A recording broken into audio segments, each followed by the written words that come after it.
Hello and welcome to another episode with me, Loki the Old Crow, and I'm playing Age of Empires, Definitive Edition. That's HD, number 2. So, we got a matchup here for you on Ranked between single player and me. I'm Japanese, my enemy is Vikings.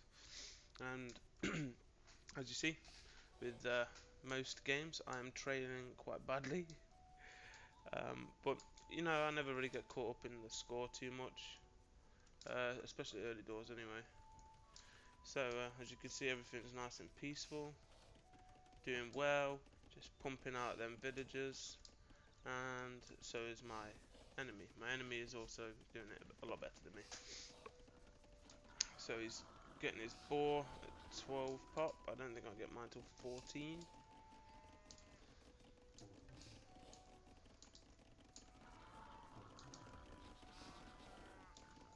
So as we look into the pop, I've got 15 and the enemy's got 17 already. He's already got his fish in, his dock down, and he's got a chap fishing there. I'm Japanese, so I know that I'm going to have to push fish pretty hard. And Japanese are a pretty good pick for this particular map because they're decent on land, decent on water. And Vikings is one of my favourites to play as well because they have that infantry bonus and range of cool and cheap ships. Though, to be honest, I tend to avoid naval warfare because, like with most of this game, I have no idea what I'm doing. So, usual start for me. I get into feudal and then build forward barracks. My enemy is at 28 pop and going up now, so they might be going for a boom into a fast castle. Me on the other hand, there's only one thing on my mind: make them Japanese man-at-arms. Getting supplies, make them cheaper. Finding a way in. My scouts found a way in. They will eventually finish this wall. But palisades aren't very good at keeping things out. I never trust a palisade myself. If I'm going to wall, I just do it stone wall. Generally speaking, unless I'm expecting a big rush. So I put down the defensive tower too, and then up comes the archery range because obviously the counter to man-at-arms is archers, and the counter to archers is skirms. So I want to build some skirms to help protect my man-at-arms. I might start by building a few archers just to see how things go. Now at this point in time, I'm seeing that he's got all three of his military buildings are garrisoned. I don't know what's inside them. I don't think it's a great deal at this point. Let's have a look. He's got 1 man at arms, 3 man at arms, and he's building 4 archers. Decide to push gold because I don't want him to cranking out more units than me. And then we get into it. We get into a fight between Japanese fast attacking infantry and the extra armor that comes with being a Viking on your infantry.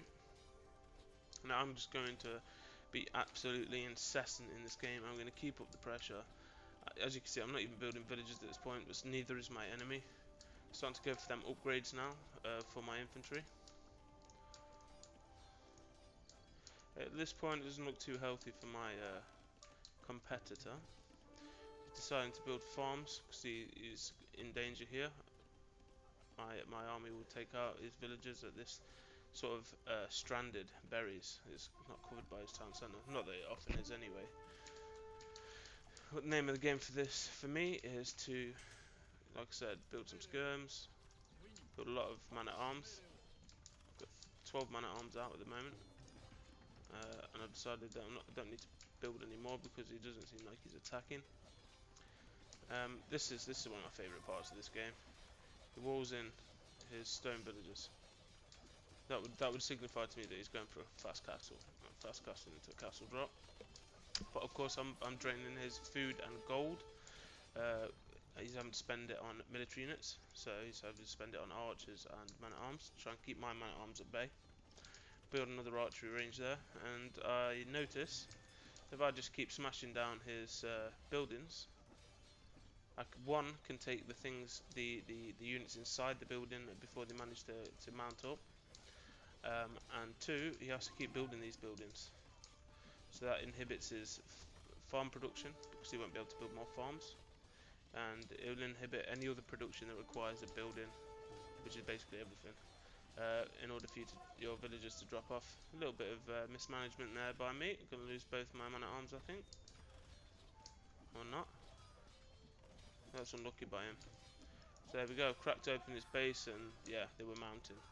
So at this point it looks pretty precarious. I'm thinking, oof, should I bring these like malingerers over there into the battle? They could have gone anyway at this point.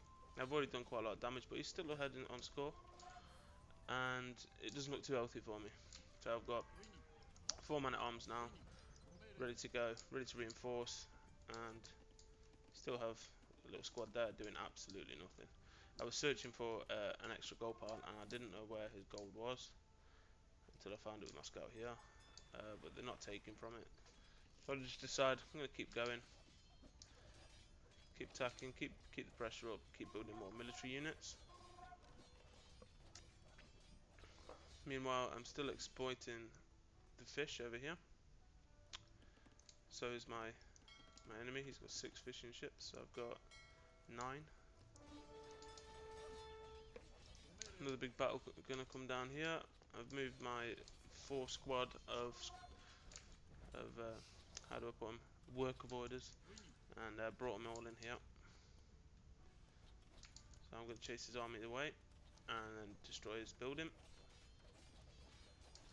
All this pressure is making him have to commit to building more and more military units, and if that's not his plan, then I'm glad, because I've derailed his plan. Go for another wall there on his villager and basically make it an easy target for my archer. Take out this little army here, reinforce it, and I'll go after his gold again. Took his villager out here. Got another tower down somewhere. I didn't see that, but I'll put it down somewhere.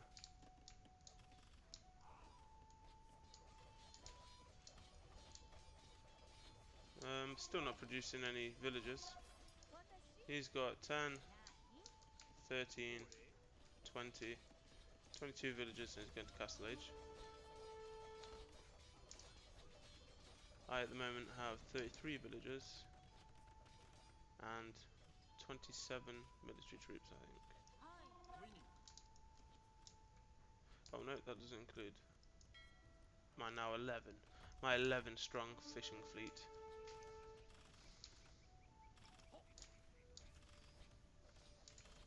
So right now he's gone up to Castle Age. He can't afford to build any more units. He's only got 1 building that's capable of producing military units, but he's going back to that stone. He is desperate to get that castle to defend. Put a double watchtower up for absolutely no reason there. Start attacking his TC, force the return, and try and get the hell out of dodge before I lose all my men. And he starts building the castle.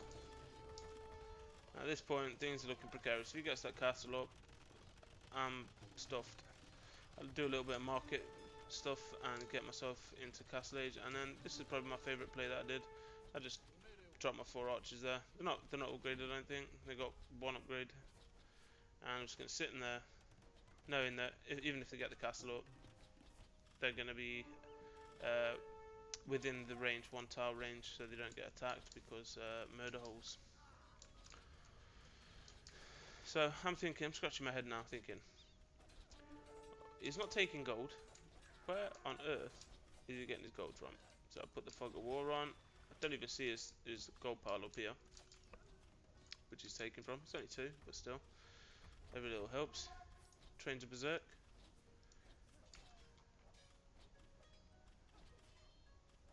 Takes down 2 feudal archers and succumbs, and then the last one gets taken out. I go to Castle Age and I've got 1,000 gold, 1,000 stone rather. So bam, up goes the castle. At this point, he doesn't know what I've got. I'm pretty thin on the ground, and he gets a Lamau, and what a pathetic player, and calls the GG. Apart from doesn't say GG. Thank you very much. That was a quick fire one by me, and I hope you return again. I'll be uploading more content again soon. Thank you very much.